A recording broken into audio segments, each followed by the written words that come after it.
ഇന്ന് നടന്ന university LGS mains പരീക്ഷയുടെ ചോദ്യപേപ്പറിലെ കറണ്ട് അഫയേഴ്സ് ചോദ്യങ്ങളും അനുബന്ധ ഘടകങ്ങളുമാണ് ഡിസ്കസ് ചെയ്യുന്നത്.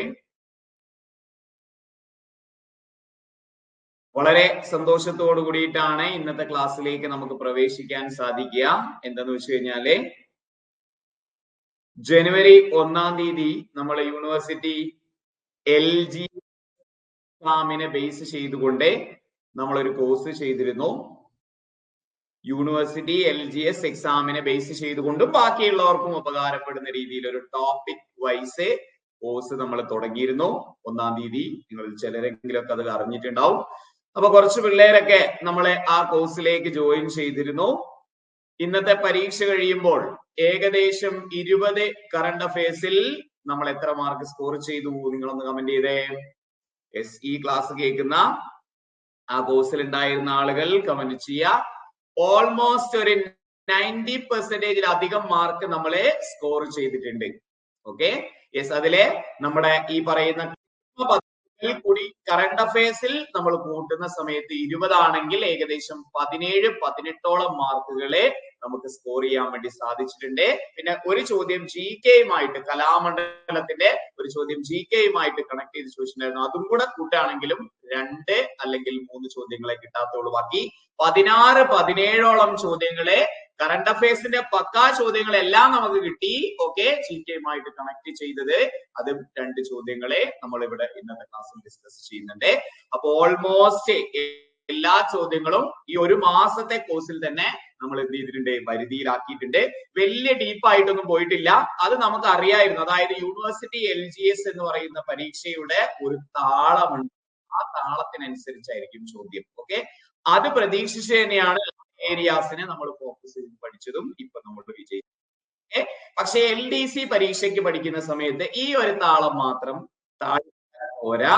സ്വാഭാവികമായിട്ടും ഇതിന്റെ ഇടയിലുള്ള മന്ത്ലി കറണ്ട് അഫയേഴ്സ് അല്ലെങ്കിൽ ഓരോ ദിവസവും വരുന്ന കുഞ്ഞു ഫാക്ടുകൾ കൂടി നമ്മൾ അതിലേക്ക് കൂട്ടിച്ചേർത്ത് പഠിക്കേണ്ടി വരും എന്നുള്ളത് LDCയുടെ താളത്തിന് അനുസരിച്ച് നമ്മൾ പഠിച്ചു പോകണം എന്നുള്ളതും വസ്തുതയാണ്. എങ്കിലും നമ്മൾ ഇന്ന് വന്ന ചോദ്യങ്ങളും ഇന്ന് PSC ചോദിച്ച ചോദ്യങ്ങളും അതുമായിട്ട് ബന്ധപ്പെട്ട കണക്റ്റഡ് ആയിട്ടുള്ള കാര്യങ്ങളും 20ഓളം ചോദ്യങ്ങൾ ഞാൻ എടുത്തിട്ടുണ്ട്. ആ 20ഓളം ചോദ്യങ്ങളും കണക്റ്റഡ് ആയിട്ടുള്ള കാര്യങ്ങളും നമുക്ക് എന്ത് ചെയ്യാം? ഇന്നത്തെ ക്ലാസ്സിൽ ഡിസ്കസ് ചെയ്യാം. എല്ലാവരെയും ഈ ഒരു സെഷനിലേക്ക് ആത്മാർത്ഥമായിട്ട് സ്വാഗതം ചെയ്യുന്നു. നമുക്ക് സ്റ്റാർട്ട് ചെയ്താലോ? അടുത്ത കോഴ്സ് എന്ന് പറയുന്നത് എല്ലാ പരീക്ഷക്കാർക്കും ഉപകാരപ്പെടുന്ന രീതിയിലാണ്. അതിന്റെ കാര്യങ്ങളും ബാക്കി കാര്യങ്ങളൊക്കെ പറയാം.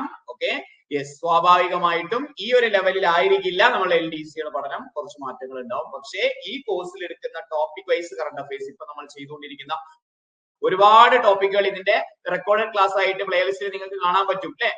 അപ്പോ ആ ക്ലാസ്സുകളെല്ലാം കണ്ടിട്ട് അത് തറയാക്കി വെച്ചുകൊണ്ട് അത് നമ്മൾ തറയാക്കി വെച്ചുകൊണ്ട് അതിന്റെ മുകളിലേക്ക് നമ്മൾ എന്ത് ചെയ്യണം? പടുത്തുയർത്തണം നമ്മുടെ പഠനത്തെ. തീർച്ചയായിട്ടും എന്ത് ചെയ്യാം? ഇത് ഒരു ഫൗണ്ടേഷൻ കോഴ്സ് ആയിട്ട് ഇതിനെ കാണുക. ഓക്കെ, തുടർന്നും ക്ലാസ്സുകളെ അറ്റൻഡ് ചെയ്യാം കേട്ടോ.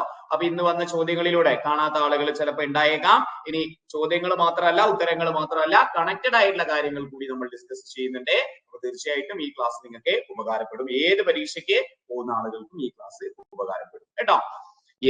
അപ്പോ ചോദ്യങ്ങളൊക്കെ കാണുമ്പോ നിങ്ങൾ നമ്മുടെ ക്ലാസ്സിനെ ഓർത്തു എന്ന് വിചാരിക്കുന്നു. കുറെ പേര് മെസ്സേജ് അയച്ചിട്ടുണ്ട്. ഒരുപാട് സന്തോഷം കേട്ടോ. ഓക്കെ, ചന്ദ്രയാൻ 3 നമ്മൾ എത്ര ഫോക്കസ് ചെയ്ത് പഠിച്ചതാണ് ചന്ദ്രയാൻ 3 അല്ലെ? അതുപോലെ തന്നെ ചോദിച്ചിട്ടുണ്ട്. നിങ്ങളെ ഇനി ഞാൻ പോൾ ചെയ്യുന്നില്ല. നമുക്ക് സമയം അഡ്ജസ്റ്റ് ചെയ്യാൻ വേണ്ടിയിട്ട് പോൾ ഇല്ല. ഡയറക്റ്റ് ആയിട്ട് നിങ്ങൾക്ക് നിങ്ങളുടെ ആൻസേഴ്സ് കമന്റ് ചെയ്യാം കേട്ടോ.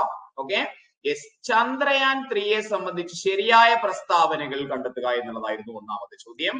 2023 ഓഗസ്റ്റ് 1-ന് ചന്ദ്രന്റെ ദക്ഷിണ ധ്രുവത്തിൽ സോഫ്റ്റ് ലാൻഡിംഗ് നടത്തി. ശരിയാണോ? ISRO ചെയർമാൻ മോഹൻ കുമാർ ആണ്. ശരിയാണോ? ചന്ദ്രയാൻ 3യുടെ ലാൻഡറിന്റെ പേര് വിക്രമാണ്. ചന്ദ്രയാൻ 3യുടെ മൊത്തം ചെലവ് 615 കോടിയാണ്. ഇതിലെല്ലാം നമ്മൾ ഡിസ്കസ് ചെയ്തതാണ്.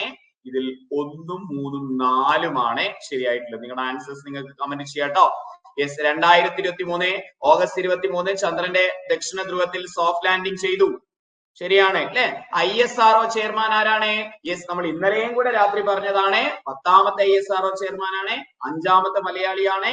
ആലപ്പുഴക്കാരനാണ് സോമനാഥ് എന്ന് നമ്മൾ പഠിച്ചിട്ടുണ്ട് അല്ലെ. സോമനാഥാണ് എന്ന് പഠിച്ചു കൊടുക്കാം. നമ്മള് ഈ പറയുന്ന ചന്ദ്രയാനൊക്കെ ആയി ബന്ധപ്പെട്ട ചോദ്യങ്ങൾക്ക് ശേഷം ചന്ദ്രയാന്റെ കുറച്ച് കണക്റ്റഡ് ഫാക്ട്സ് കൂടി ഇന്നത്തെ ക്ലാസ്സിൽ നമ്മൾ ഡിസ്കസ് ചെയ്യുവേ കേട്ടോ. Okay, yes. ഇനി ലാൻഡറിന്റെ പേര് വിക്രമാണ്. 615 കോടി രൂപയാണ് ചെലവ്. 1, 3, 4 ശരിയാണ്, 2 മാത്രമാണ് തെറ്റായിട്ടുള്ളത്. അത് കിട്ടിയിട്ടുണ്ടാവും. ഈ മാർക്ക് പക്കാ പോക്കറ്റിൽ ആക്കാവുന്നതാണ് നമ്മുടെ ക്ലാസ്സുകൾ ഫോളോ ചെയ്ത ആളുകൾക്ക്. Okay, yes. ഒരുവിധം എല്ലാവരും ഫോളോ ചെയ്തിട്ടുണ്ടാവും. പക്ഷേ കൺഫ്യൂഷൻ ഇല്ലാതെ ഇപ്പൊ ചിലരൊക്കെ പറയുന്നുണ്ട് കറണ്ട് അഫയേഴ്സ് എന്താണ് നമ്മുടെ ഗ്രൂപ്പിലൊക്കെ ഡിസ്കഷൻ കണ്ടു നല്ല എളുപ്പമായിരുന്നു. നമ്മൾ പഠിച്ചത് കൊണ്ടാണ് എളുപ്പമായത്. ഇല്ലെങ്കിൽ ഇത്രയും മാർക്കൊന്നും എല്ലാവർക്കും സ്കോർ ചെയ്യാൻ പറ്റില്ല കേട്ടോ. ഓക്കെ, കുറച്ച് ചോദ്യങ്ങളൊക്കെ എളുപ്പമുണ്ട്, പക്ഷേ ഇതിൽ എളുപ്പമില്ലാത്ത ചോദ്യങ്ങളുണ്ട്. പക്ഷേ എല്ലാം നമുക്ക് കിട്ടി എന്നുള്ളത് പഠിച്ചത് കൊണ്ട് തന്നെയാണ് കേട്ടോ. അതേ ചോദ്യം വീണ്ടും ആവർത്തിച്ചിരിക്കുന്നു. ISRO ചെയർമാൻ ആരാണ്? ISRO ചെയർമാൻ ആരാ? എസ് സോമനാഥാണ് എന്ന് ഓൾറെഡി പറഞ്ഞു. 2 മാർക്ക് പോക്കറ്റിലായി ഇന്നത്തെ പരീക്ഷ എഴുതിയ ആളുകൾക്ക്. Okay, yes ISRO chairman S Somanath ആണെന്നുള്ളതിലെ ഒരു സംശയവുമില്ല. മൂന്നാമത്തെ ചോദ്യം, ചന്ദ്രയാൻ 3യുടെ റോവറിന്റെ പേര്. അവിടെ ലാൻഡർ ചോദിച്ചു, ഇവിടെ ചന്ദ്രയാൻ അങ്ങ് ഇഷ്ടപ്പെട്ടു PSCക്ക് അല്ലെ, നമ്മൾ രക്ഷപ്പെട്ടു. യെസ്, ചന്ദ്രയാൻ 3 ദൗത്യത്തിന്റെ റോവറിന്റെ പേര് എന്താണെന്ന് ചോദിച്ചു കഴിഞ്ഞാൽ ഏതായിരുന്നു റോവറിന്റെ പേര്? പ്രഖ്യാൻ അല്ലെ, പ്രഖ്യാൻ എന്ന് വിളിച്ചു വെക്കാം. ഓക്കെ, റോവറിന്റെ പേര് പ്രഖ്യാൻ ആണ്, ലാൻഡറിന്റെ പേരാണ് വിക്രം. അതും കിട്ടി അല്ലെ. 3 ചോദ്യം പോക്കറ്റിലായി. ഇനി യെസ്, ഇത് നമ്മള് ചന്ദ്രയാനുമായി ബന്ധപ്പെട്ട് ഒരുപാട് PDF-കളും ക്ലാസ്സുകളും ഒക്കെ നമ്മൾ ചെയ്തിട്ടുണ്ട്. കുറച്ച് കണക്റ്റഡ് ആയിട്ടുള്ള കാര്യങ്ങൾ അടുത്ത പരീക്ഷക്കാർക്ക് വേണ്ടിയിട്ട് നമുക്ക് എന്ത് ചെയ്യാം, ഒന്ന് ഓടിച്ചു പഠിക്കാം കേട്ടോ. ചന്ദ്രയാൻ 3 ഇത് ഓൾറെഡി നമ്മൾ പഠിച്ച സ്ലൈഡാണ്, നമ്മുടെ സ്ലൈഡാണ് അല്ലെ. ചന്ദ്രയാൻ 3 ഇന്ത്യയുടെ ചന്ദ്ര ദൗത്യമാണ്. ദക്ഷിണ ധ്രുവത്തിന് സമീപം സോഫ്റ്റ് ലാൻഡിംഗ് നടത്തുന്ന ലോകത്തിലെ ആദ്യ ദൗത്യം കേട്ടോ. ദക്ഷിണ ധ്രുവത്തിൽ സോഫ്റ്റ് ലാൻഡിംഗ് നടത്തുന്ന ആദ്യത്തെ ദൗത്യമാണ്.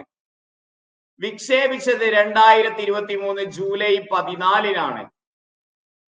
സതീഷ് ധവാൻ സ്പേസ് സെന്റർ ശ്രീഹരിക്കോട്ടയിൽ നിന്ന് GSLV Mark 3 ആണ് വാഹനം കേട്ടോ. സതീഷ് ധവാൻ സ്പേസ് സെന്റർ ശ്രീഹരിക്കോട്ടയിൽ നിന്നാണ് വിക്ഷേപിച്ചത്. Okay, 2023 July 14-നാണ് വിക്ഷേപിച്ചത്. ദക്ഷിണ ധ്രുവത്തിൽ സോഫ്റ്റ് ലാൻഡിംഗ് നടത്തുന്ന ആദ്യത്തെ രാജ്യം. അടുത്ത പരീക്ഷയ്ക്ക് ആവശ്യം ഉണ്ടായേക്കാം കേട്ടോ. ഇനി ISROയുടെ ഏറ്റവും കരുത്തുറ്റ വിക്ഷേപണ വാഹനമാണ് GSLV Mark 3 റോക്കറ്റിന്റെ 7ാമത്തെ ദൗത്യമാണ്. അതായത് GSLV Mark 3യുടെ 7ാമത്തെ ദൗത്യമാണ്. ഇനി ചന്ദ്രയാൻ 3 വിക്ഷേപണത്തിന് നേതൃത്വം കൊടുത്ത ISRO chairman S Somanath. Okay, Chandrayaan 3ക്ക് നേതൃത്വം കൊടുത്ത ISROയുടെ ചെയർമാൻ ആരാന്ന് ചോദിച്ചു കഴിഞ്ഞാൽ എസ് സോമനാഥ് എന്ന് പഠിച്ചു വെക്കാം. നമ്മൾ പഠിച്ചതാണ്. ഓക്കെ, ഇനി ഭൂമിയുടെ ഭ്രമണപഥത്തിൽ നിന്നും വേർപെട്ടത് ഓഗസ്റ്റ് 1, 2023. ചന്ദ്രന്റെ ഭ്രമണപഥത്തിൽ പ്രവേശിച്ചത് ഓഗസ്റ്റ് 5, 2023. സ്ലൈഡ് ഞാൻ മാറ്റിയിട്ടില്ല, അതേ സ്ലൈഡ് തന്നെ. യെസ്, ചന്ദ്രന്റെ വിക്രം ലാൻഡർ സോഫ്റ്റ് ലാൻഡിംഗ് ചെയ്തത് അതേ ടേമിൽ 2023 ഓഗസ്റ്റ് 23 ഇന്നത്തെ പരീക്ഷയ്ക്ക് വന്നത് കേട്ടോ. അപ്പോ അടുത്ത പരീക്ഷയ്ക്ക് ഇതൊക്കെ എന്ത് ചെയ്യാം, ഒന്ന് ഓർത്തു പോവാം. ഓക്കെ, യെസ്, ദക്ഷിണ ധ്രുവത്തിൽ സോഫ്റ്റ് ലാൻഡിംഗ് ചെയ്ത ആദ്യ രാജ്യം കൂടിയാണ് ചന്ദ്രയാൻ 3 എന്ന് പഠിച്ചു വെക്കാം. ഓക്കെ, ഈ ഒരു ഡയഗ്രാം നമ്മൾ പഠിച്ചത് നിങ്ങൾക്ക് ഓർമ്മയുണ്ടെന്ന് വിചാരിക്കുന്നു. വിക്ഷേപണ തീയതി ചന്ദ്രയാൻ 1 2008 ഒക്ടോബർ 22. ചന്ദ്രയാൻ 2 ആണെങ്കിൽ യെസ് 2019 ജൂലൈ 22. ചന്ദ്രയാൻ 3 ആണെങ്കിൽ 2023 ജൂലൈ 14. എല്ലാം വിക്ഷേപിച്ചത് സതീഷ് ധവാൻ സ്പേസ് സെന്ററിൽ. വിക്ഷേപണ വാഹനം ഏതാണ്? PSLV C-11. ഇവിടെ GSLV MK-3M1, ഇവിടെ LV-M3 M4. Okay, GSLV Mark 3യും ഇതും സെയിം ആണെന്നും നമ്മൾ പഠിച്ചിട്ടുണ്ട്. Okay, yes. ഇനി ഭാരം 1380 കിലോഗ്രാം, 3850 കിലോഗ്രാം, 3900 കിലോഗ്രാം. ഇവിടെ 386 കോടി, 978 കോടി, 615 കോടി. ഇതൊരു അപ്രോക്സിമേറ്റ് കണക്കാണ് ഇവിടെ കൊടുത്തിരുന്നത്. 618 കോടി. പക്ഷേ വലിയ വ്യത്യാസം ഉണ്ടായതുകൊണ്ട് നിങ്ങൾക്ക് അത് കിട്ടിയിട്ടുണ്ടാവും എന്ന് വിചാരിക്കുന്നു കേട്ടോ. യെസ്, ഓക്കെ, അപ്പൊ അതും എന്താണ്, സെറ്റാണ്. പിന്നെ ISRO chairman G Madhavan Nair ആയിരുന്നു ചന്ദ്രയാൻ 1ന്റെ വിക്ഷേപണ സമയത്ത്. ചന്ദ്രയാൻ 2ന്റെ വിക്ഷേപണ സമയത്ത് K ശിവനായിരുന്നു. ചന്ദ്രയാൻ 3യുടെ വിക്ഷേപണ സമയത്ത് S Somanath. Okay, mission director 1-നില്ല, 2-ന് ഋതു കരുതൽ, ചന്ദ്രയാൻ 3-ന് മോഹൻ കുമാർ കേട്ടോ. ചോദിച്ചേക്കാം. യെസ്, പ്രൊജക്ട് ഡയറക്ടർ ചന്ദ്രയാൻ 1-ന് ആരാ? M അണ്ണാദുരൈ. ചന്ദ്രയാൻ 2-നോ വനിതാ മുത്തയ്യ. ചന്ദ്രയാൻ 3-ക്ക് P വീരമുത്തുവേൽ കേട്ടോ. ഇതൊക്കെ നമ്മുടെ ക്ലാസ്സിൽ എടുത്തത് കൊണ്ടാണ് സ്പീഡായിട്ട് പറയുന്നത്. ഓക്കെ, ഇനി കോൺഫിഗറേഷൻ അതിൽ ലൂണാർ ഓർബിറ്റർ ഉണ്ട്, മൂൺ ഇമ്പാക്ട് പ്രോബും ഉണ്ട്. ഇവിടെയോ ഓർബിറ്റർ ഉണ്ട്, വിക്രമും പ്രഗ്യാനും ആണെങ്കിൽ ഇവിടെ പ്രൊപ്പൽഷൻ മൊഡ്യൂളും വിക്രമും പ്രഗ്യാനുമാണ് എന്ന് നോട്ട് ചെയ്തു നോക്കാം.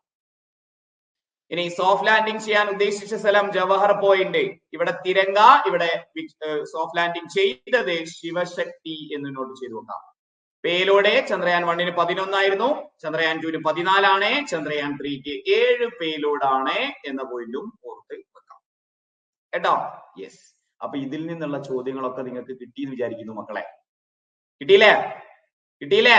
യെസ്. ഇനി മനുഷ്യനെ ബഹിരാകാശത്തെത്തിക്കുന്ന ISROയുടെ ഗഗൻയാൻ പദ്ധതിക്ക് നേതൃത്വം നൽകിയത് ആരാണ്? ഗഗൻയാന് നേതൃത്വം നൽകിയത് ആരാണ്? പറഞ്ഞേ. ഗഗൻയാൻ. ചിലർക്ക് മാത്രം എന്തെങ്കിലും ഒരു സംശയം വന്നേക്കാം, ഇനി ISRO ചെയർമാൻ ആവോ? ഞാൻ പഠിച്ചതിൽ നമ്മൾ ISRO ചെയർമാനെ പറഞ്ഞിട്ടേ ഇല്ല കേട്ടോ. യെസ്, ആരാണ്? ഗഗൻയാൻ അല്ലേ? യെസ്, അതിനു വേണ്ടിയിട്ട് പ്രത്യേക ദൗത്യം ഉണ്ടായിരുന്നു എന്നൊക്കെ നമ്മൾ പഠിച്ചില്ലേ? യെസ്, ആ ഗഗൻയാന് വേണ്ടിയിട്ട് പ്രത്യേക ദൗത്യം ഉണ്ടായിരുന്നു. അതിന്റെ ഡയറക്ടർ ആയിരുന്നു S ഉണ്ണികൃഷ്ണൻ നായർ എന്ന് നമ്മൾ എടുത്തു പഠിച്ചതാണ്. ഗഗൻയാൻ ചിലപ്പോൾ കുറച്ച് പഴയതായതുകൊണ്ട് ചിലപ്പോൾ എല്ലാവരും ഒന്നും പഠിക്കണമെന്നില്ല, നമ്മൾ പഠിച്ചിട്ടുണ്ടായിരുന്നു. ഓക്കെ, S ഉണ്ണികൃഷ്ണൻ നായർ അല്ലേ? ഓക്കെ, ഇപ്പൊ മനുഷ്യനെ ബഹിരാകാശത്തെത്തിക്കുന്ന ISROയുടെ ഗഗൻയാൻ പദ്ധതിക്ക് നേതൃത്വം നൽകിയത് ആരാണ്? S ഉണ്ണികൃഷ്ണൻ നായർ എന്ന് പഠിച്ചു വെക്കാം. ഇനി അടുത്ത ചോദ്യം, മനുഷ്യനെ ബഹിരാകാശത്തെത്തിക്കുന്ന ISROയുടെ പദ്ധതിയാണ് ഗഗൻയാൻ എന്നുള്ളത് എല്ലാവർക്കും അറിയാം. വിക്ഷേപണം GSLV Mark 3 റോക്കറ്റ് വെച്ചിട്ട് അതിന് പരിശീലനം നൽകുന്ന രാജ്യം റഷ്യ ആണെന്ന് പഠിച്ചു വെക്കാം. ഗഗൻയാൻ യാത്രയ്ക്ക് പരിശീലനം നൽകിയ രാജ്യം ഏതാ? റഷ്യ. ഗഗൻയാൻ ദൗത്യത്തിന് മുന്നോടിയായിട്ട് ISRO ബഹിരാകാശത്തേക്ക് അയക്കുന്ന റോബോട്ടിന്റെ പേര് വ്യോമമിത്ര. പഠിച്ചല്ലേ നമ്മളെ? യെസ്. ഇനി എന്ത് ചെയ്യണം? അടുത്ത പരീക്ഷയ്ക്ക് നോക്കി പോകേണ്ട പോയിന്റുകൾ, കണക്റ്റഡ് ആയിട്ടുള്ള കാര്യങ്ങൾ കൂടി പറയുന്നുണ്ട്. വ്യോമമിത്ര. ഇനി ഗഗൻയാൻ യാത്രക്കാർക്കുള്ള മെഡിസിൻ സഹായം നൽകുന്നത് ഫ്രാൻസ് ആണ്. ഓക്കെ, ഇവിടെ പരിശീലനം നൽകുന്നത് റഷ്യ ആണെങ്കിൽ മെഡിക്കൽ സഹായം നൽകുന്നത് ഫ്രാൻസ് എന്ന് പഠിച്ചു. 2025 മനുഷ്യരെ വെച്ചുള്ള പറക്കൽ കേട്ടോ. 14 പ്രഖ്യാപിച്ച പദ്ധതിയാണ്. 10,000 കോടിയാണ് ഇതിന്റെ ചെലവ്. മനുഷ്യനെ ബഹിരാകാശത്ത് എത്തിക്കുന്ന 4ാമത്തെ രാജ്യമാകും ഇന്ത്യ, ഈ പറയുന്ന ഗഗൻയാൻ ആവുന്നതോട് കൂടിയിട്ട് കേട്ടോ. യെസ്. ഓക്കെ, അപ്പൊ അതും എന്ത് ചെയ്യാം? നോട്ട് ചെയ്ത് വെക്കാം. ഓക്കെ, അപ്പൊ ഗഗൻയാനും കിട്ടി, ചന്ദ്രയാനും കിട്ടിയില്ലേ? യെസ്. ഇനി ഇന്ത്യൻ ബഹിരാകാശ വകുപ്പിന്റെ ചൊവ്വാ ദൗത്യത്തിന്റെ പേരെന്താണ്? ചൊവ്വാ ദൗത്യത്തിന്റെ പേരെന്താ? മംഗൾയാൻ അല്ലെ? ആദിത്യ സൂര്യ ദൗത്യമാണ് നമ്മൾ പഠിച്ചു, ചന്ദ്ര ദൗത്യമാണെന്ന് അറിയാം. ഓക്കെ, ആര്യഭട്ട പിന്നെ ഈ അടുത്തുള്ളൊന്നും അല്ലല്ലോ അല്ലെ? മംഗൾയാൻ ആണ് ചൊവ്വാ ദൗത്യം, നമ്മൾ പഠിച്ചതാണ്. ഓക്കെ, മംഗൾയാൻ. ഇനി മംഗൾയാൻ, ഇന്ത്യൻ ബഹിരാകാശ ചൊവ്വാ ദൗത്യത്തിന്റെ പേര് മംഗൾയാൻ എന്ന് പഠിച്ചു വെക്കാം. ISROയുടെ അഭിമാനകരമായ ദൗത്യമാണ് ഏത്? ഈ ചൊവ്വാ ദൗത്യമാണ് മംഗൾയാൻ. മംഗൾയാൻ അഥവാ മാസ് ഓർബിറ്റൽ മിഷൻ, മോം എന്നാണ് അതിനെ വിളിക്കുക. മാസ് ഓർബിറ്റ് മിഷൻ 2013 നവംബർ 5 ആന്ധ്രാപ്രദേശിലെ ശ്രീഹരിക്കോട്ടയിൽ നിന്നാണ് വിക്ഷേപിച്ചത്. ചൊവ്വയിലെ ജലസാന്നിധ്യം, അന്തരീക്ഷ ഘടന, അണുവികിരണ സാന്നിധ്യം എന്നിവയെ കുറിച്ച് പഠിക്കാൻ വേണ്ടിയിട്ട് PSLVയുടെ പരിഷ്കൃത രൂപമായ PSLV XL ആണ് പരീക്ഷണ വാഹനം, വിക്ഷേപണ വാഹനം കേട്ടോ. അറിയാത്തവരുണ്ടെങ്കിൽ നോട്ട് ചെയ്തു. 6 മുതൽ 8 മാസം വരെയാണ് മംഗൾയാന് ആയുസ് കരുതിയിരിക്കുന്നത്. എന്നാൽ 8 വർഷത്തോളം പേടകം പ്രവർത്തന യോഗ്യമായിരുന്നു. 6 മാസം മുതൽ 8 മാസം വരെയാണ് ആയുസ് കരുതിയിരുന്നത്. എന്നാൽ 8 വർഷത്തോളം പേടകം പ്രവർത്തന യോഗ്യമായിരുന്നു എന്ന പോയിന്റ് ചെയ്യാം, ഓർത്ത് കേട്ടോ. യെസ്. അപ്പൊ ചൊവ്വാ ദൗത്യം Mangalyaan mass orbit mission 2013 November 5 വിക്ഷേപിച്ചത്. ജലസാന്നിധ്യം, ചൊവ്വയിലെ ജലസാന്നിധ്യവും അന്തരീക്ഷ ഘടനയും അണുവികിരണ സാന്നിധ്യത്തെ കുറിച്ചൊക്കെ അറിയാൻ വേണ്ടിയിട്ടാണ് എന്ന പോയിന്റ് ചെയ്യാം, നോട്ട് ചെയ്തു. 8 വർഷം അല്ലെങ്കിൽ 3200 ദിവസം പ്രവർത്തിച്ചു. അടുത്ത പരീക്ഷയ്ക്ക് ആവശ്യമുണ്ട്. ആദ്യ വിക്ഷേപണത്തിൽ തന്നെ വിജയിക്കുന്ന ആദ്യ ചൊവ്വാ ദൗത്യം പലരും വിട്ടിട്ടുണ്ടെങ്കിലും ഫസ്റ്റ് പരീക്ഷണത്തിൽ തന്നെ ഇന്ത്യയുടെ മംഗൾയാൻ വിജയിച്ചു. പൂർത്തിയാക്കുന്ന ആദ്യത്തെ ഏഷ്യൻ ചൊവ്വാ ദൗത്യമാണ്. ഏറ്റവും കുറഞ്ഞ ചെലവിൽ ചൊവ്വയിലെത്തുന്ന ദൗത്യം, വളരെ കുറഞ്ഞ സമയത്തിനുള്ളിൽ പൂർത്തിയാക്കിയ ചൊവ്വാ ദൗത്യം. ബഹിരാകാശ ഗവേഷണ രംഗത്ത് ഇന്ത്യയുടെ അഭിമാനമായിരുന്നു മംഗൾയാൻ എന്നും നോട്ട് ചെയ്തു. അപ്പൊ ഏഷ്യയിൽ നിന്ന് ആദ്യത്തത്, ചെലവ് കുറച്ചുള്ളത്, വളരെ കുറഞ്ഞ സമയത്തിനുള്ളിൽ എത്തിച്ചത് എസ് എന്നുള്ള പോയിന്റ് ഒക്കെ പഠിച്ചു നോക്കാം. 8 വർഷം അല്ലെങ്കിൽ 3200 ദിവസം പ്രവർത്തിച്ചു എന്നതും അതിനോട് കൂട്ടിച്ചേർക്കാം. കേട്ടോ. അപ്പൊ അതും സെറ്റ് അല്ലേ? യെസ്. അപ്പൊ മംഗൾയാനും കിട്ടിയിട്ടുണ്ടാവും വിചാരിക്കുന്നു. സിമ്പിൾ ആയിട്ട് കിട്ടും അല്ലെ? ഇന്ത്യൻ ഹരിത വിപ്ലവത്തിന്റെ പിതാവായ MS സ്വാമിനാഥൻ അന്തരിച്ചത് എന്നാണ്? ഇന്ത്യൻ ഹരിത വിപ്ലവത്തിന്റെ പിതാവായ MS സ്വാമിനാഥൻ അന്തരിച്ചത് എന്നാണ് എന്ന് ചോദിച്ചു കഴിഞ്ഞാൽ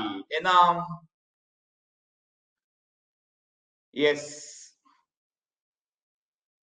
ഇന്ത്യൻ ഹരിത വിപ്ലവത്തിന്റെ പിതാവായ MS സ്വാമിനാഥൻ അന്തരിച്ചത് എന്നാണ്?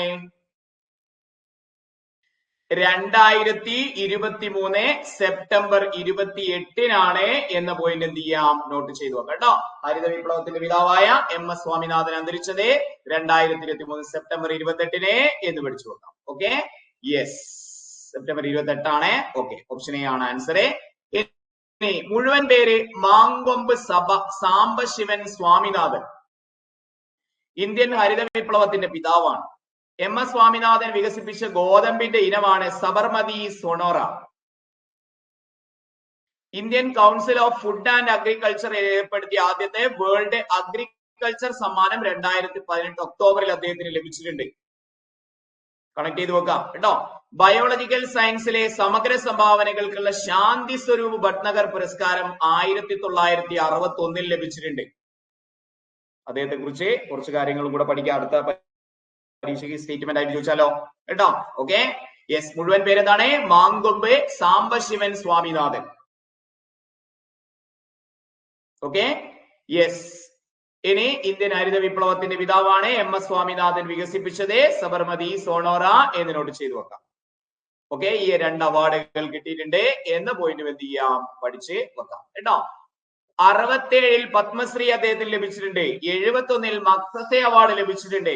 72 Padma Bhushan, 89 Padma Vibhushan, 87 world food prize. 2023 September 28 അന്തരിച്ചു എന്നുള്ളത് ഓൾറെഡി നമ്മൾ പഠിച്ചതാണ്. അപ്പൊ അതും ഓക്കെ അല്ലേ? Yes, okay. അപ്പൊ ഇത്തരത്തിലാണ് നമ്മൾ അടുത്ത കറണ്ട് അഫയേഴ്സിന്റെ കോഴ്സ് നമ്മൾ സ്റ്റാർട്ട് ചെയ്യുന്നത് കേട്ടോ. അതായത് കറണ്ട് അഫയേഴ്സ് പഠിക്കുമ്പോൾ അതിനോട് തത്തുല്യമായിട്ടുള്ള GK കൂടി ഡീറ്റെയിൽഡ് ആയിട്ട് ഡിസ്കസ് ചെയ്യുന്ന ഒരു കോഴ്സ് ആണ് നമ്മൾ അടുത്തതായിട്ട് തുടങ്ങാൻ വേണ്ടി ഉദ്ദേശിക്കുന്നത്. ഓക്കെ, അടുത്തതായിട്ട് തുടങ്ങാൻ വേണ്ടി ഉദ്ദേശിക്കുന്നത് കറണ്ട് അഫയേഴ്സിനോടൊപ്പം GK കൂടി ഡിസ്കസ് ചെയ്യുന്ന ഒരു കോഴ്സാണ്. ഇതേപോലെ ആവശ്യമുള്ളതെല്ലാം. അപ്പൊ നമ്മൾ ഹരിത വിപ്ലവത്തിലേക്കൊക്കെ കുറച്ചങ്ങ് പോകും. ഓക്കെ, എല്ലാ ടോപ്പിക്കും അല്ല, കറണ്ട് അഫയേഴ്സിന്റെ ഇമ്പോർട്ടന്റ് ആയിട്ടുള്ള ടോപ്പിക്കുകൾ ഡിസ്കസ് ചെയ്യുന്നതോടൊപ്പം തന്നെ കറണ്ട് അഫയേഴ്സ് ഡിസ്കസ് ചെയ്യുമ്പോൾ തന്നെ GKയും നമ്മൾ ഡിസ്കസ് ചെയ്യണം. അതിന് കാരണം എന്താണെന്ന് ചോദിച്ചു കഴിഞ്ഞാല് LGS പോലെ ഡയറക്റ്റ് ആയിട്ട് ചോദിക്കുന്ന പരീക്ഷയായിരിക്കില്ല LDC ഒക്കെ. LGSന് ഇനിയും നമുക്ക് അങ്ങനെ പ്രതീക്ഷിക്കാം. LDC ആയിക്കോട്ടെ, LPUP ആയിക്കോട്ടെ, മറ്റു പരീക്ഷകളായിക്കോട്ടെ, നിങ്ങൾ പഠിക്കുന്ന ഫാക്ടിനോടൊപ്പമുള്ള കറണ്ട് അഫയേഴ്സ് ആണ് ചോദിക്കുക. കൂടുതലായിട്ടും അതിനുള്ള സാധ്യതയാണ് കാണുന്നത്. അപ്പോ കറണ്ട് അഫയേഴ്സിന്റെ മാത്രം ഒരു ഏരിയ വൈസ് അല്ല പഠിക്കേണ്ടത്, അതിനോട് കണക്ട് ചെയ്തുള്ള GK കൂടി നമ്മൾ ഡിസ്കസ് ചെയ്യും. എന്ന് വിചാരിച്ചു പറയുന്നത് കറണ്ട് അഫയേഴ്സിനോട് അസോസിയേറ്റ് ചെയ്തുള്ള പോയിന്റുകൾ കൂടി നമ്മൾ പഠിക്കും. അങ്ങനെയാണ് നമ്മൾ പുതിയ കോഴ്സ് സ്റ്റാർട്ട് ചെയ്യുന്നത്. മാർച്ച് 4 തിങ്കളാഴ്ചയാണ് നമ്മൾ പുതിയ കോഴ്സ് നമ്മൾ സ്റ്റാർട്ട് ചെയ്യുന്നത്. ഏകദേശം മാർച്ച് 4 മുതൽ മാർച്ച് കഴിഞ്ഞാൽ April, May, June, July, August ഒക്കെ വരെ ആയിരിക്കും നമ്മുടെ ക്ലാസ്സുകൾ ഉണ്ടാവുക. ഓക്കെ, അതായത് ജൂൺ, ജൂലൈ, ഓഗസ്റ്റ് മാസത്തിലാണ് LDC പറഞ്ഞിട്ടുള്ളത്. എപ്പോഴാണോ അതിന് കഴിഞ്ഞതിന് ശേഷം LGSന്റെ LPUP പരീക്ഷയുണ്ട്. അങ്ങനെ 5-6 മാസം നീണ്ടു നിൽക്കുന്ന ഒരു കോഴ്സ് ആണ് നമ്മൾ സ്റ്റാർട്ട് ചെയ്യുന്നത്. രാവിലെ 7:30 നമ്മുടെ ക്ലാസ്. കട്ടൻ ചായയോടൊപ്പം കറണ്ട് അഫയേഴ്സ് എന്നുള്ള ടേമിലാണ് നമ്മൾ ഈ കോഴ്സ് ചെയ്യുന്നത് കേട്ടോ. ചില ദിവസങ്ങളിൽ ഈ സമയത്തും നമ്മൾ ചെയ്യും കേട്ടോ. ചില ദിവസം 2 ക്ലാസ്സും ഉണ്ടാവും.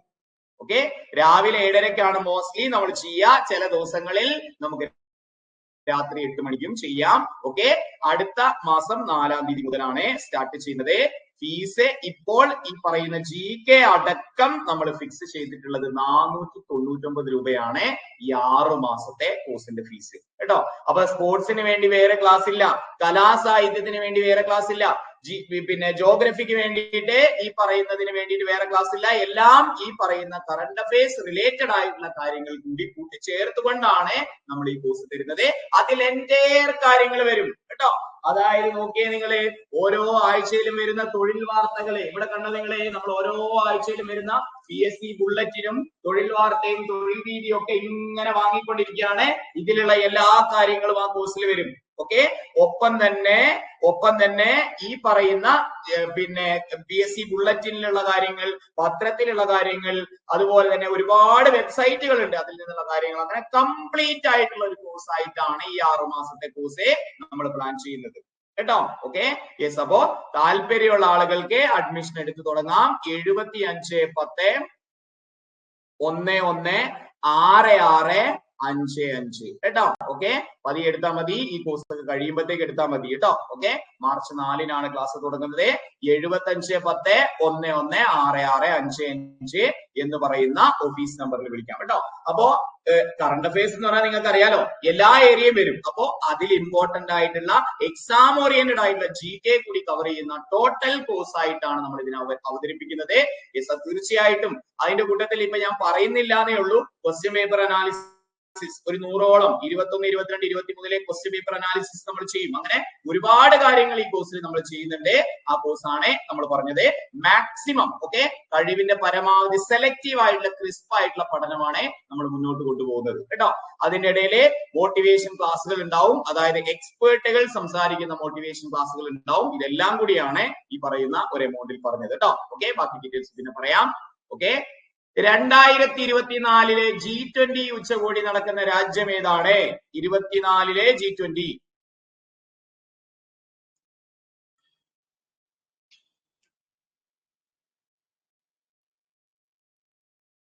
ആ കോഴ്സ് ലോഞ്ച് ആയിട്ടില്ല, ലോഞ്ച് ആകുമ്പോ പറയാം. ഇന്നോ നാളായിട്ട് ലോഞ്ച് ആവും കേട്ടോ. അതൊരു വെറൈറ്റി കോഴ്സ് ആയിരിക്കും. യെസ്, G20 നടക്കുന്ന എവിടെയാ? യെസ്, പച്ച വെള്ളം പോലെ നമ്മൾ പഠിച്ചതാണ് ഇതൊക്കെ അല്ലെ. 2024 G20 ഉച്ചകോടി നടക്കുന്ന രാജ്യം ബ്രസീലാണ് നമ്മൾ പഠിച്ചതാണ്. ഈ ചാർട്ട് നമ്മൾ പഠിച്ച ഓർമ്മയുണ്ടോ? ഏത് ചാർട്ട്? ഈ ചാർട്ട് പഠിച്ച ഓർമ്മയുണ്ടോ? ഇതാ ഇവിടെ ഞാൻ എഴുതിയിട്ടാണ് കാണിച്ചത്. ഓക്കെ, യെസ്, G20 ഉച്ചകോടി 21 റോം ഇറ്റലി, 20 റിയാദ് കേട്ടോ. 20 Riyadh, 21 Rome Italy, 23 Delhi, 22 Bali Indonesia, yes, 24 Brazil കേട്ടോ. 24 ബ്രസീൽ. ഓർമ്മയില്ലേ? കിട്ടിയില്ലേ? മാർക്ക് കിട്ടിയില്ലേ? Yes, okay. അപ്പൊ അതും ഓർത്തു വെക്കാം. ഇനി താഴെ പറയുന്നവയിൽ തെറ്റായത് ഏതാണ് എന്ന് ചോദിച്ചു കഴിഞ്ഞാൽ, കേരള സ്പീക്കർ എൻ ഷംസീർ, മണ്ഡലടക്കം നമ്മൾ പഠിച്ചു അല്ലെ. എൻ ഷംസീർ ആണോ? കേരള ഹൈക്കോടതി ചീഫ് ജസ്റ്റിസ് DY ചന്ദ്രചൂഡ് ആണോ? കേരള ഗവർണർ ആരിഫ് മുഹമ്മദ് ഖാൻ? യെസ്, അത് പിന്നെ എല്ലാവർക്കും കിട്ടും അല്ലെ. ഇതിന്റെ ആൻസർ ഏതാ? ഇതിൽ തെറ്റായത് ഏത് എന്നുള്ളതായിരുന്നു PSC ചോദിച്ചത്. തെറ്റായത് ഏത് എന്ന് ചോദിച്ചു കഴിഞ്ഞാൽ ആൻസർ ഏതാണ്? 2 മാത്രമാണ് തെറ്റായിട്ടുള്ളത്. എൻ ഷംസീർ, തലശ്ശേരി മണ്ഡലം അല്ലെ, കിട്ടി. യെസ്, എന്താണ്? ആരിഫ് മുഹമ്മദ് ഖാൻ, അതും ശരിയാണ്. ഇത് AJ ദേശായി, ആശിഷ് ജിതേന്ദ്ര ദേശായി എന്ന പോയിന്റ് നമ്മൾ എന്ത് ചെയ്തിട്ടുണ്ട്? പഠിച്ചിട്ടുണ്ട് അല്ലെ. ആശിഷ് ജിതേന്ദ്ര ദേശായി എന്ന് പഠിച്ചിട്ടുണ്ട്. അപ്പൊ 2 മാത്രമാണ് ഇതിൽ എന്തായിട്ടുള്ളത്? തെറ്റായിട്ടുള്ളത് കേട്ടോ. ഓക്കെ, അപ്പൊ അതും കിട്ടിയിട്ടുണ്ടാവും. വളരെ സിമ്പിൾ ആയിട്ട് കിട്ടിയിട്ടുണ്ടാവും എന്ന് വിചാരിക്കുന്നു. ഇനി സംസ്ഥാന സർക്കാർ ആരംഭിച്ച ജീവിതശൈലി രോഗനിയന്ത്രണ പദ്ധതിയുടെ പേരെന്താ? സംസ്ഥാന സർക്കാർ ആരംഭിച്ച ജീവിതശൈലി രോഗനിയന്ത്രണ പദ്ധതിയുടെ പേര്. ഇത് കറണ്ട് അഫയേഴ്സിൽ കൂട്ടണമെങ്കിൽ കൂട്ടാം, ഇല്ലെങ്കിൽ എന്താണ് പൊതുജനാരോഗ്യം എന്ന് പറയുന്ന ടോപ്പിക്കിലാണെങ്കിൽ അങ്ങനെയും കൂട്ടാം. ഉത്തരം അമൃതം ആരോഗ്യം കേട്ടോ. ഓക്കെ, ഇത് ഈ കോഴ്സിൽ ഞാൻ പറഞ്ഞിട്ടുണ്ടോ എന്ന് എനിക്ക് ഓർമ്മയില്ല. നമ്മൾ ഏതായാലും മന്ത്ലി കറണ്ട് അഫയേഴ്സിന്റെ കോഴ്സിൽ രാവിലെ നമ്മൾ ഡിസ്കസ് ചെയ്തിട്ടുണ്ട് ഈ ചോദ്യം. ഓക്കെ, സംസ്ഥാന സർക്കാർ ആരംഭിച്ച ജീവിതശൈലി രോഗനിർണയ പദ്ധതിയുടെ പേര് അമൃതം ആരോഗ്യം എന്ന് നോട്ട് ചെയ്ത് വെക്കാം കേട്ടോ. അമൃതം ആരോഗ്യം എന്ന് പഠിച്ചു. നെക്സ്റ്റ്, സംസ്ഥാന അത് ഓക്കെ, അമൃതം ആരോഗ്യം എന്ന് കിട്ടി. ഇനി മാനസിക രോഗമുക്തമായവരുടെ പുനരധിവാസത്തിനായിട്ട് സർക്കാരിന്റെ പുനരധിവാസ പദ്ധതിയുടെ പേരെന്താ? മാനസിക രോഗമുക്തമായവരുടെ മാനസിക രോഗമുക്തമായവരുടെ പുനരധിവാസത്തിനുള്ള സർക്കാരിന്റെ പുനരധിവാസ പദ്ധതിയുടെ പേര് എന്താണ്? സ്നേഹക്കൂടെ എന്ന് നോട്ട് ചെയ്തു കേട്ടോ. സ്നേഹക്കൂടെ ഇത് നമ്മളെ പറഞ്ഞതാണ്. മാനസിക രോഗമുക്തമായവരുടെ പുനരധിവാസത്തിനുള്ള സർക്കാർ പുനരധിവാസ പദ്ധതിയുടെ പേര് സ്നേഹക്കൂടെ എന്ന് പഠിച്ചു. ഓക്കെ. ഇനി സ്നേഹക്കൂടെ പദ്ധതിക്ക് കീഴിൽ പൂർത്തിയാക്കിയ ആദ്യത്തെ ഫ്ലാറ്റ് പ്രൊജക്ട് 2023 ഒക്ടോബർ 14 ഉദ്ഘാടനം ചെയ്തത്. ഏത് കോർപ്പറേഷനാണെന്ന് ചോദിച്ചു കഴിഞ്ഞാൽ കോഴിക്കോട് കോർപ്പറേഷനിലാണ് ഇത് ആദ്യമായിട്ട് വരുന്നത് കേട്ടോ. സ്നേഹക്കൂട് പദ്ധതിക്ക് കീഴിൽ പൂർത്തിയാക്കിയ ആദ്യത്തെ ഫ്ലാറ്റ് പ്രൊജക്ട് 2023 ഒക്ടോബർ 14 ഉദ്ഘാടനം ചെയ്തത്. ഏത് കോർപ്പറേഷനാണെന്ന് ചോദിച്ചു കഴിഞ്ഞാൽ കോഴിക്കോട് കോർപ്പറേഷൻ എന്ന് പഠിച്ചു. മാനസികാരോഗ്യ കേന്ദ്രങ്ങളിൽ സുഖം പ്രാപിച്ചവർക്കുള്ള സർക്കാർ പുനരധിവാസ പദ്ധതിയാണ് എന്ന് കൂടി നോട്ട് ചെയ്തു കേട്ടോ. യെസ്. അപ്പോ കോർപ്പറേഷൻ കോഴിക്കോട് കോർപ്പറേഷനിലാണ് സ്നേഹക്കൂട് പദ്ധതി വരുന്നത്.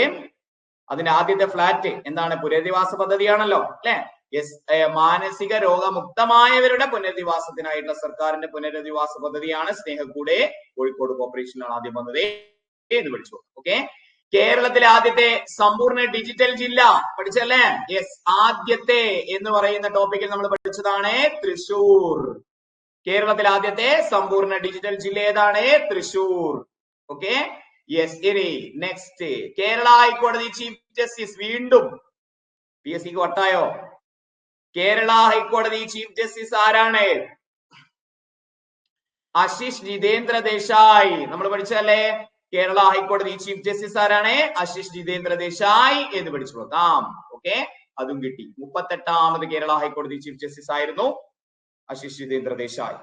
സത്യപ്രതിജ്ഞ ചെയ്തു കൊടുത്താരാണ്? ഗവർണറാണ്. 37ാമത് കേരള ഹൈക്കോടതി ചീഫ് ജസ്റ്റിസ് ആരായിരുന്നു ചോദിച്ചു കഴിഞ്ഞാൽ SV ഭാട്ടി. 37 SV ഭാട്ടി എന്ന് പഠിച്ചു നോക്കാം. 38 ആണെങ്കിൽ ജിതേന്ദ്ര ദേശായി, ആശിഷ് ജിതേന്ദ്ര ദേശായി എന്ന് പഠിച്ചു നോക്കാം. ഓക്കെ. ആ മാർക്കും കിട്ടിയില്ലേ? കിട്ടിയായിരുന്നോ? യെസ്. കൊറോണ വൈറസ് വകഭേദമായ ഒമിക്രോൺ ആദ്യമായി റിപ്പോർട്ട് ചെയ്തത്. ഓക്കെ. കൊറോണ വൈറസ് വകഭേദമായ ഒമിക്രോൺ ആദ്യമായി റിപ്പോർട്ട് ചെയ്ത രാജ്യം ഏതാന്ന് ചോദിച്ചു കഴിഞ്ഞാൽ സൗത്ത് ആഫ്രിക്ക എന്ന് വേണം പഠിക്കാൻ കേട്ടോ. South Africa. Okay. Yes. Okay. ഇനി കേരളത്തിലെ സാഹിത്യ അവാർഡുകൾ സംബന്ധിച്ച തെറ്റായ പ്രസ്താവന ഏതെന്നുള്ളതാണ് ചോദ്യം. പച്ചവെള്ളം പോലെ നമ്മൾ റിവിഷൻ ചെയ്തതാണ് അല്ലെ. 2023 എഴുത്തച്ഛൻ പുരസ്കാരം ലഭിച്ചത് SK വസന്തൻ. അദ്ദേഹവും അദ്ദേഹത്തിന്റെ കൃതികളും ഓടും ഒക്കെ നമ്മൾ ചെയ്തതാണ്. യെസ്. 2023 വയലാർ അവാർഡ് ലഭിച്ചത് S ഹരീഷിന്റെ മീശയ്ക്കാണോ? യെസ്. ഇനി 2022 ഓടക്കുഴൽ അവാർഡ് ലഭിച്ചത് അംബികാസുധൻ മാങ്ങാടിനാണോ? ഇതിലേത് ആൻസർ? യെസ്. ഇതിലെ തെറ്റായ പ്രസ്താവന ഏത് എന്നുള്ളതാണ് ചോദ്യം. ഇതിലേത് ആൻസർ? തെറ്റേതാ? 2 മാത്രമാണ് ഇതിൽ തെറ്റായിട്ടുള്ളത്. എന്താ അതിലെ തെറ്റ്? യെസ്. എന്താ അതിലെ തെറ്റ്?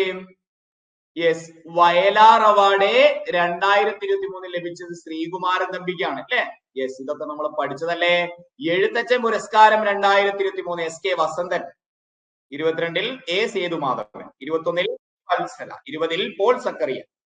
സാഹിത്യ രംഗത്തെ സമഗ്ര സംഭാവനയ്ക്കാണ് പുരസ്കാരം. അപ്പൊ SK വസന്തനായിരുന്നു ഒന്നാമത്തെ സ്റ്റേറ്റ്മെന്റിൽ തന്നത്. അത് ശരിയാണെന്ന് നമ്മൾ ഇവിടെ പഠിച്ചു. ഇനി വയലാറിലേക്ക് വരുമ്പോൾ 2023 47ാമത് പുരസ്കാരം ശ്രീകുമാരൻ തമ്പിക്കാണ് ലഭിച്ചത്. ജീവിതം ഒരു പെണ്ടുലം എന്നുള്ളതാണ് ആത്മകഥ. അത് നമ്മൾ അടിവരയിട്ട് പഠിച്ചതല്ലേ. ഇവിടെ കൊടുത്തിരുന്നത് 2022 S ഹരീഷ് മീശ. അത് തെറ്റ്. ഓക്കെ. 22 S ഹരീഷ് ശരിയാണ്. 23 എന്നാണ് പറഞ്ഞു കൊടുത്തിരിക്കുന്നത്. അപ്പൊ അത് തെറ്റ്. രണ്ടാമത്തെ സ്റ്റേറ്റ്മെന്റ് തെറ്റ് അല്ലെ. 21 ബെന്യാമിൻ, 20 ഏഴാച്ചേരി രാമചന്ദ്രൻ. ഇനി അടുത്തതോ യെസ്. അപ്പൊ അത് ഓക്കെ അല്ലേ? യെസ്. അപ്പൊ അവിടെ രണ്ടാമത് തെറ്റായിരുന്നു. ഓക്കെ. അത് യെസ് നമുക്ക് കിട്ടി. പിന്നെ ഓടക്കുഴൽ അവാർഡ് നമ്മൾ പഠിച്ചതാണ്. 22 അംബികാസുധൻ മാങ്ങാട്. യെസ്. അപ്പൊ 1ഉം 3ഉം ശരിയാണ്. അല്ലെങ്കിൽ 2 മാത്രം തെറ്റ് എന്നും കിട്ടും. കിട്ടൂല്ലേ? യെസ് കിട്ടും. നന്നായിട്ട് റിവിഷൻ ചെയ്ത ആളുകൾക്ക് കേട്ടോ. ഓക്കെ. യെസ്. ഇനി കേരള കലാമണ്ഡലം കൽപ്പിത സർവകലാശാല സംബന്ധിച്ച് തെറ്റായ പ്രസ്താവന ഏത് എന്നുള്ളതാണ് ചോദ്യം. അടുത്ത ചോദ്യം. കേരള കലാമണ്ഡലത്തെ സംബന്ധിച്ച് തെറ്റായ പ്രസ്താവന. കലാമണ്ഡലത്തിന്റെ ചാൻസലർ മല്ലിക സാരാഭായ്. എനിക്ക് തോന്നുന്നു ഗ്രൂപ്പിൽ ആരോ ഇട്ടിട്ടുണ്ടായിരുന്നു. ഓക്കെ അല്ലേ? കലാമണ്ഡലത്തിന്റെ ചാൻസലർ നമ്മുടെ വാട്സപ്പ് ഗ്രൂപ്പിൽ ആരോ ഇട്ടിട്ടുണ്ടായിരുന്നില്ലേ? മല്ലിക സാരാഭായ്. ശരിയാണ്. തൃശൂർ ജില്ലയിലെ ചെറുതുരുത്തിയിൽ ഭാരതപ്പുഴയുടെ തീരത്ത് സ്ഥിതി ചെയ്യുന്നു. ശരിയാണ്. വള്ളത്തോൾ നാരായണ മേനോനും മണക്കുളം മുകുന്ദരാജനും ചേർന്നാണ് രൂപം കൊടുത്തത്. അതും ശരിയാണ്. അപ്പൊ എല്ലാം ശരിയാണ് എന്നതിലേക്ക് വരും. ഇത് നോക്കിയാൽ നിങ്ങള് ഒരെണ്ണേ കറണ്ട് അഫെയർ ഉള്ളൂ, ബാക്കി രണ്ടും ജനറൽ ഫാക്ട് ആണ്. അപ്പൊ ഈ രീതിയിലുള്ള കാര്യങ്ങൾ കൂടി നമുക്ക് കിട്ടണം. അതിനാണ് നമ്മൾ പുതിയ കോഴ്സ് തുടങ്ങുന്നത്. GK കൂടി അതിലേക്ക് കണക്ട് ചെയ്ത് വരും കേട്ടോ. ഓക്കെ, കിട്ടിയിട്ടുണ്ടാവും എന്ന് വിചാരിക്കുന്നു.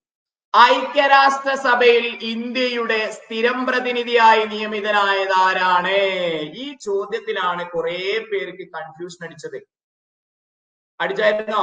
ഐക്യരാഷ്ട്രസഭയുടെ സ്ഥിരം പ്രതിനിധിയായി നിയമിതനായത് ആരാണ് എന്ന് ചോദിച്ചു കഴിഞ്ഞാൽ, ഓക്കെ, ഇത് കൺഫ്യൂഷൻ അടിച്ചായിരുന്നോ?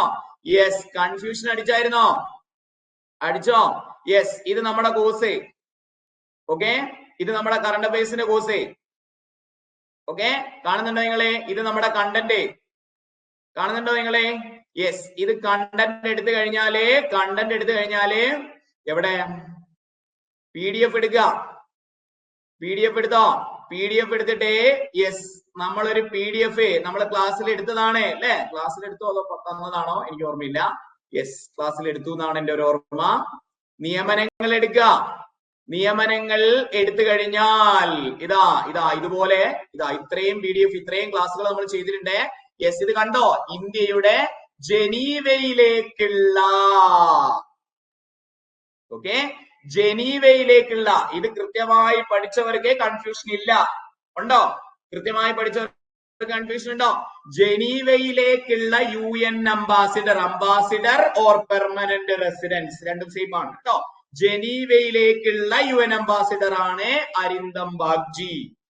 ഇന്ത്യയുടെ UN സ്ഥിരം പ്രതിനിധി രുചിത ക്യാംബോജ്. സംശയമുണ്ടോ? ഇല്ല, കറക്റ്റ് അല്ലേ? ജനീവയിലേക്കുള്ള ഓരോ ഏരിയയിലേക്കും, ന്യൂയോർക്ക് ഉണ്ട്, ജനീവ ഉണ്ട്, അങ്ങനെ പല ഏരിയ ഉണ്ട്. അങ്ങനെയാണ് ഈ പറയുന്ന സ്ഥിരം പ്രതിനിധികളെ തീരുമാനിക്കുക കേട്ടോ. ജനീവയിലേക്കുള്ള UN അംബാസിഡർ, ഇത് പുതിയതായതുകൊണ്ട് എല്ലാവരും വാർത്തകളിൽ കണ്ടതുകൊണ്ട് അരിന്ദം ബാഗ്ചിയിലേക്ക് സംശയം വന്നേക്കാം. പക്ഷേ എന്തില്ല, സംശയമില്ല, നമ്മളിവിടെ പഠിച്ചു UN-ലേക്കുള്ള പിന്നെ സ്ഥിരം പ്രതിനിധി രുചിത ക്യാംബോജ് എന്ന് പഠിച്ചു വെക്കാം. തെറ്റിക്കാൻ വേണ്ടി കൊടുത്തത് തന്നെയാണ്, ഒരു സംശയമില്ല കേട്ടോ. യെസ്, ഇനി ഒരു ഇത്തിരിയും കൂടി എക്സ്പ്ലനേഷൻ വരികയാണെങ്കിൽ, ഓക്കെ, ഇതിനെ കുറിച്ച് ഒന്ന് ഡീറ്റെയിൽ ആയിട്ട് പോവാണെങ്കിൽ, Arindam Bagchi, the speaker person, external affairs of ministry, was Monday appointed as India's permanent representative to UN and international organization in Geneva. Baghji would succeeding Indramani Pandey. Okay, Indramani പാണ്ഡേക്ക് ശേഷമാണ് ജനീവയുടെ സ്ഥിരം പ്രതിനിധിയായിട്ട് ബാഗ്ചി വരുന്നത്. Pandey will set to Delhi. അയാൾ ഡൽഹിയിലേക്ക് എങ്ങോട്ടാച്ചാ പൊക്കോട്ടെ കേട്ടോ. ഇന്ദ്രമണി പാണ്ഡേക്ക് ശേഷം ജനീവയിലെ ഔദ്യോഗിക പ്രതിനിധിയായിട്ടാണ് UN-ന്റെ ഇന്ത്യയുടെ സ്ഥിരം പ്രതിനിധിയായിട്ടാണ് ആര് വരുന്നത്? അരിന്ദം ബാഗ്ചി വരുന്നത് കേട്ടോ. ഇനി താഴെ കൊടുത്തിരിക്കുന്നത് ഒഫീഷ്യൽ സൈറ്റ് ആണ്. ഓക്കെ, യെസ്, നോക്കിയേ നിങ്ങൾ, Ruchita Kamboj, permanent residence of India to United Nations. Okay, official സൈറ്റിലെ ഇന്നുള്ള പോയിന്റ് ആണ്. ഓക്കെ, അപ്പൊ അതിൽ ഇനി കൺഫ്യൂഷൻ വേണ്ട. രുചിത ക്യാംബോജ് നമ്മുടെ PDF-ലുള്ള അത് തന്നെയാണ് റൈറ്റ് ആൻസർ. സെറ്റ് അല്ലേ? സൗണ്ട് ഒക്കെ പോയി. സെറ്റ് അല്ലേ? ഓക്കെ അല്ലേ? യെസ്, കിട്ടിയില്ലേ? Yes, okay. അത് PDF നോക്കാൻ വേണ്ടി മാത്രമല്ല, ക്ലാസ്സിൽ തന്നെ ആ PDF ഞാൻ ലോഡ് ചെയ്തിട്ടുണ്ട് എന്നാണ് ഞാൻ മനസ്സിലാക്കുന്നത് കേട്ടോ. യെസ്, അത് കിട്ടിയിട്ടുണ്ടാവും വിചാരിക്കുന്നു. ഇനി 2023 സാമ്പത്തിക ശാസ്ത്രത്തിൽ നൊബൽ സമ്മാനം ലഭിച്ചതാർക്കാണ്? നമ്മൾ പഠിച്ചല്ലേ, പൈസ ഉള്ളവന്റെ കയ്യിൽ ഗോൾഡ് ഉണ്ടാവും നമ്മൾ പറഞ്ഞല്ലേ? പൈസ ഉള്ളവന്റെ കയ്യിൽ ഗോൾഡ് ഉണ്ടാവും. Claudia Goldin. ഓക്കെ, അതും നിങ്ങൾക്ക് കിട്ടിയിട്ടുണ്ടാവും എന്ന് വിചാരിക്കുന്നു. Claudia Goldin. 50ാമത്തെ സുപ്രീം കോടതി ചീഫ് ജസ്റ്റിസ് ആരാണ്? വീണ്ടും ഈ സുപ്രീം കോടതി ചീഫ് ജസ്റ്റിസുകാരെ കൊണ്ട് തോറ്റല്ലോ അല്ലെ? യെസ്, അതും ഇഷ്ടം പോലെ തവണ PSC അപ്പുറത്തും ഇപ്പുറത്തും ഒക്കെ ആയിട്ട് ചോദിച്ചു. ഓക്കെ, 50ാമത്തെ സുപ്രീം കോടതി ചീഫ് ജസ്റ്റിസ് ധനഞ്ജയ് ചന്ദ്രചൂഡ് എന്ന പോയിന്റ് നമുക്ക് സിമ്പിൾ ആയിട്ട് കിട്ടും. ഓക്കെ, ഇനി ഭിന്നശേഷിക്കാരായ അമ്മമാർക്ക് പ്രസവാനന്തരം കുഞ്ഞിനെ പരിപാലിക്കുന്നതിനും അടിസ്ഥാന സൗകര്യങ്ങൾ ഒരുക്കുന്നതിനും വേണ്ടി കേന്ദ്ര സർക്കാർ സാമൂഹ്യ നീതി വകുപ്പുമായിട്ട് ആവിഷ്കരിച്ച പദ്ധതി ഏതാന്ന് ചോദിച്ചു കഴിഞ്ഞാൽ യെസ് അതേതാണെന്ന് പഠിച്ചു വെക്കാം. അതേ മാതൃജ്യോതിയാണ് കേട്ടോ. മാതൃജ്യോതി എന്ന് പഠിച്ചു വെക്കാം കേട്ടോ. മാതൃജ്യോതി. ഓക്കെ, യെസ് മാതൃജ്യോതി എന്നുള്ളത് അവിടെ കിട്ടും. ഇനി ഇത് പ്ലാസ്റ്റിക് മലിനീകരണത്തെ തോൽപ്പിക്കുക. എത്ര വട്ട നമ്മുടെ ക്ലാസ്സിൽ പറഞ്ഞതാണ്. ഏത് വർഷത്തെയാണ്? ബീറ്റ് പ്ലാസ്റ്റിക് പൊല്യൂഷൻ അല്ലെ? ബീറ്റ് പ്ലാസ്റ്റിക് പൊല്യൂഷൻ ഏത് വർഷത്തെയാണ്?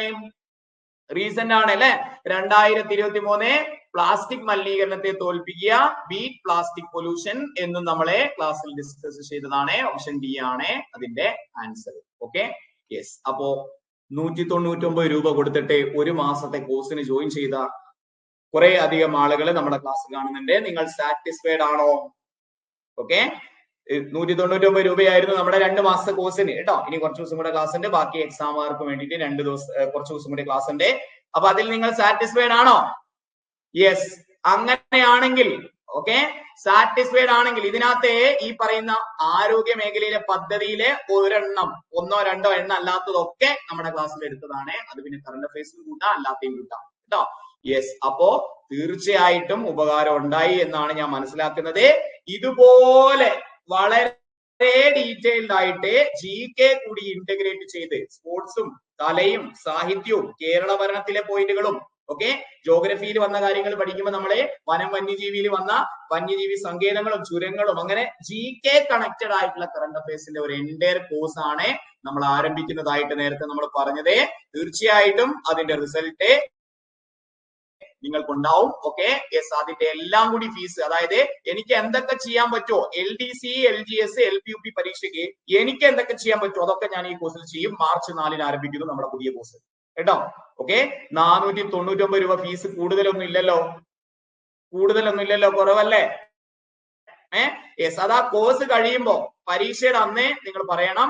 Yes, okay. അപ്പൊ തീർച്ചയായിട്ടും ഉപകാരപ്പെടുന്ന രീതിയിൽ മാക്സിമം നമ്മൾ കവർ ചെയ്യും.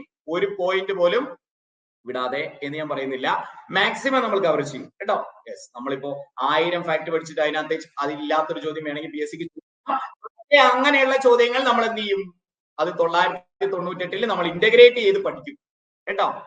Okay, yes. അപ്പൊ തീർച്ചയായിട്ടും എന്ത് ചെയ്യുക, അടുത്ത കോഴ്സിലേക്കൊക്കെ ജോയിൻ ചെയ്യാൻ താല്പര്യമുള്ള ആളുകൾക്ക് ഈ നമ്മുടെ നമ്പറിൽ, ഓഫീസ് നമ്പറിൽ വിളിക്കാം, അഡ്മിഷൻ എടുക്കാം കേട്ടോ. അഡ്മിഷൻ എടുക്കാം 7510116655.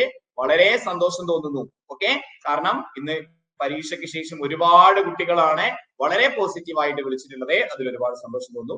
സംഭവം പുറത്തുനിന്ന് നോക്കുന്ന ആളുകൾക്ക്, അതായത് പരീക്ഷ എഴുതാത്ത ആളുകൾക്ക് ഈ ക്വസ്റ്റ്യൻ പേപ്പർ കാണുമ്പോൾ ഇതൊക്കെ ജനറൽ ആണല്ലോ എന്ന് തോന്നും. പക്ഷെ എക്സാം ഹാളിൽ ഇരിക്കുന്ന ഒരു ഉദ്യോഗാർത്ഥിയെ അതിന്റെ ബുദ്ധിമുട്ട് മനസ്സിലാവുള്ളൂ അല്ലെ? സ്വാഭാവികമായിട്ട് അങ്ങനെയല്ലേ? ഓക്കെ, അവിടെയും നമുക്ക് കിട്ടി എന്നുള്ളതാണ് നമ്മുടെ വിജയിച്ച കാര്യം. തീർച്ചയായിട്ടും നമുക്ക് എന്ത് ചെയ്യാം, ഇതുമായിട്ട് മുന്നോട്ട് പോകണം, കൂടെ ഉണ്ടാവണം.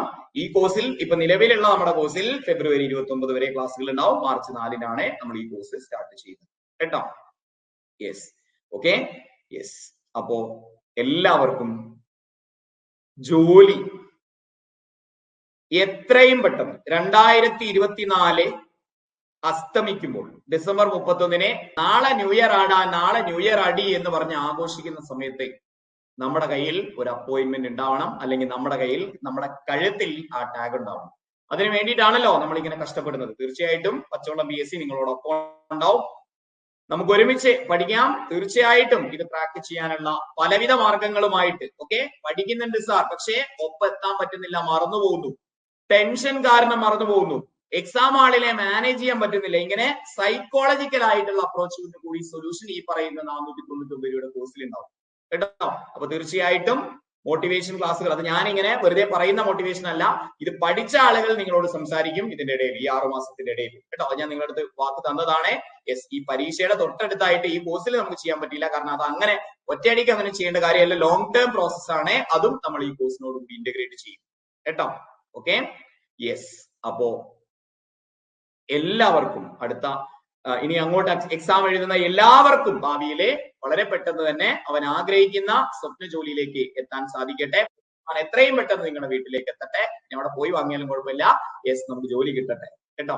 യെസ്, അപ്പോ അടുത്ത കോഴ്സിലായിരിക്കും നമ്മൾ ഈ കാര്യങ്ങളൊക്കെ ഡിസ്കസ് ചെയ്യാം. യെസ്, അപ്പോ ഇന്നത്തെ ക്ലാസ് ഇത്രയും. കേട്ടോ. ഇന്ന് വേറെ ടോപ്പിക് ഒന്നും എടുക്കുന്നില്ല. അപ്പോ ഈ ചോദ്യങ്ങളിലൂടെയൊക്കെ കടന്നു പോകുന്ന സമയത്ത് പച്ചവെള്ളത്തെ നിങ്ങൾ ഓർത്തിട്ടുണ്ടാവും. ഈ കോഴ്സ് എടുത്തവരെ തീർച്ചയായിട്ടും LDC പരീക്ഷയുടെ അന്നും നിങ്ങൾ പച്ചവെള്ളത്തെ ഓർക്കും. ഓക്കെ, ആ രീതിയിൽ നമുക്ക് പുതിയ കോഴ്സ് തുടങ്ങണം. യെസ് കേട്ടോ. യെസ്, ഇതിന്റെ PDF ഞാൻ ഗ്രൂപ്പിലിടാം. പച്ചവെള്ളം PSC എന്ന് പറയുന്ന നമ്മുടെ ടെലഗ്രാം ചാനലിൽ ഇടാം കേട്ടോ. പച്ചവെള്ളം PSC എന്ന് പറയുന്ന നമ്മുടെ ടെലഗ്രാം ചാനലിൽ എന്ത് ചെയ്യാം, ഇത് പോസ്റ്റ് ചെയ്യാം കേട്ടോ. പച്ചവെള്ളം PSC എന്ന് പറയുന്ന ടെലഗ്രാം ചാനലിൽ പോസ്റ്റ് ചെയ്യാം. പച്ചവെള്ളം PSC എന്ന് പറയുന്ന നമ്മുടെ യൂട്യൂബ് ചാനലും സബ്സ്ക്രൈബ് ചെയ്യാൻ വേണ്ടിയിട്ട് പരിഗണിക്കുക കേട്ടോ. ഓക്കെ, അടുത്ത ദിവസം കാണാം. ഇന്നത്തെ ക്ലാസ് അവസാനിപ്പിക്കുകയാണ്. നന്ദി, നമസ്കാരം. ഓക്കെ, യെസ്, നമ്പർ മറക്കണ്ട, 7510 11 6655. Okay, yes.